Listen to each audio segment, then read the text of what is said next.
Assalamualaikum warahmatullahi wabarakatuh. Perkenalkan, nama saya Tamara Multikartika. Hari ini kita akan belajar tentang tuas dan bidang miring. Nah, hal-hal yang akan dibahas yaitu rumus dalam tuas dan bidang miring saja ya. Dan nanti kita akan membahas tentang soal-soal dan pembahasannya. Nah, salah satu contoh tuas adalah jungkat-jungkit. Nah, di sini kita lihat di sini ada jungkat-jungkit. Nah, di sini berat ke arah kanan ya, karena bebannya diletakkan di sebelah kanan. Lalu, sebelum kita masuk ke rumus, kita harus tahu dulu bagian-bagiannya. Yang pertama yaitu LK. Nah, yang tidak ada bebannya dari ujung sini sampai titik tumpu disebut lengan kuasa dengan satuan meter atau M. Dari titik tumpu ke arah beban, sebelum beban ya, disebut LB atau lengan beban dengan satuan meter. Yang tidak ada bebannya kita sebut F atau gaya, satuannya Newton. Dan satu lagi beban ini kita sebut W dengan satuan N. Nah, untuk rumus tuas itu sendiri atau rumus pengungkit adalah F kali LK sama dengan W kali LB. Ya, keterangannya sudah ada di atas.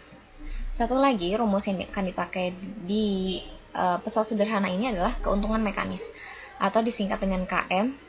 Bisa dengan menggunakan rumus W bagi V, W bagi F, atau LK bagi LB karena hasil ini dan hasil ini adalah sama. Nah, rumus tuas kita tahu di sini ada 4 ya. 4 variabel. Ya, variasi rumusnya juga ada 4. Nah, untuk mencari F ya, W kali LB sama dengan LK. Untuk mencari LK, W kali LB bagi F. Untuk mencari W, F kali LK per LB. Untuk mencari LB, F kali LK per W. Ya. Lanjut, bidang miring. Salah satu contoh bidang miring itu ini ya. Kita bilang dia jalan yang mendaki ke atas atau jalan yang turun ke bawah. Nah, misalnya di tengah ini kita letakkan beban.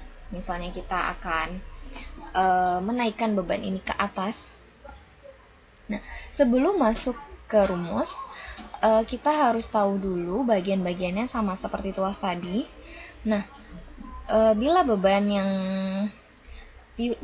yang ke arah atas ini namanya F atau gaya, singkat dengan N, satuannya Newton.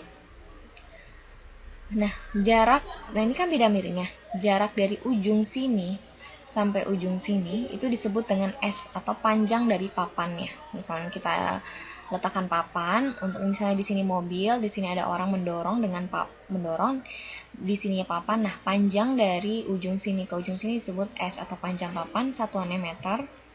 Beban ini kita sebut W dengan satuan Newton. Dan tinggi, misalnya di sini ada mobil tadi yang akan diletakkan di atas sini, ini jarak dari permukaan tanah disebut dengan H atau tinggi papan. Nah, rumus dari bidang miring sama dengan F kali S sama dengan W kali H. Ya. F, S, W, H. Nah, keuntungan mekanisnya sama seperti tadi, kita singkat dengan KM. W bagi F atau S bagi H.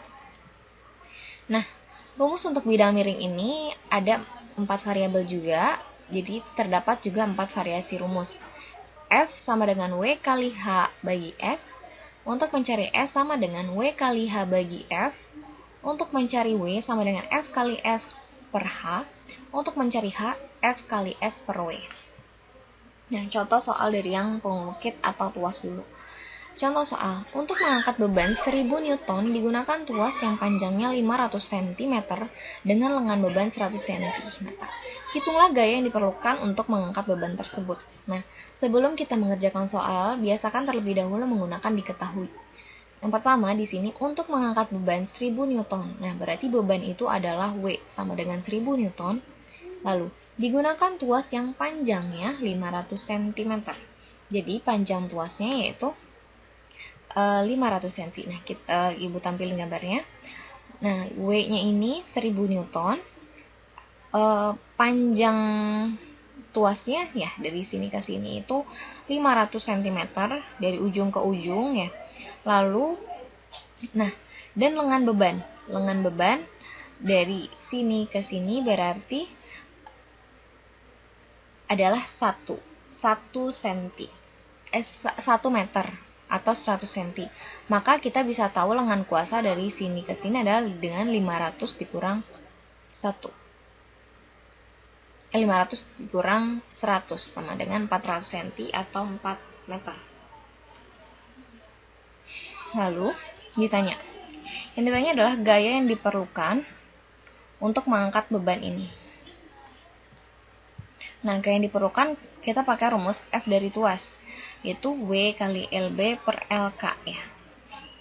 Di sini kita pakai bukan yang 100 cm ya, karena satuan normal bakunya yaitu meter, maka kita jadikan ke meter. Maka di sini juga jadikan ke meter 1 dan 4. Maka 1000 dikali 1 bagi 4 adalah 250 Newton. Jadi gaya yang dibutuhkan untuk mengangkat beban 1000 Newton ini dengan jarak tuas ini adalah 250 Newton. Contoh soal bidang miring. Nah, sebuah bidang miring tingginya 2 meter dan panjangnya 5 meter ya, dari sini ke sini. Bila berat benda yang akan dipindahkan adalah berat bebannya itu 2000 Newton, hitunglah gaya yang diperlukan untuk memindahkan benda ini ke atas. Yang kita ketahui, tinggi itu tadi H sama dengan 2 meter, jarak bidang miring itu adalah 5 meter, dan bebannya adalah 2000 Newton. Yang ditanya adalah gaya yang diperlukan untuk mendorong beban ini sampai ke atas. Nah, kita pakai rumus F sama dengan W kali H per S. 2000 kali 2 bagi 5, jawabannya adalah 8000 Newton. Jadi, gaya yang diperlukan untuk mendorong beban dari sini ke atas adalah 2000 Newton. Di sini ada 2 soal. Yang pertama, dengan menggunakan papan yang panjang 5 meter, pekerja mengerahkan gaya 3250 Newton untuk memindahkan kotak ke langit-langit yang tingginya 2 meter. Berapakah berat kotak itu? Sebuah linggis yang panjangnya 5 meter digunakan untuk menjabut paku yang tertancap di sebuah tembok. Linggis ditumbuh 30 cm dari paku yang akan dicabut. Untuk melepaskan paku di tembok, diperlukan gaya sebesar 94.000 Newton. Berapa gaya lekat pada paku, berapa keuntungan mekanisnya. Nah, ini dikerjakan di buku tugas dan dikumpulkan hari ini, batasnya sampai jam 23.59. Terima kasih setelah memperhatikan videonya. Kurang lebih mohon maaf. Assalamualaikum warahmatullahi wabarakatuh.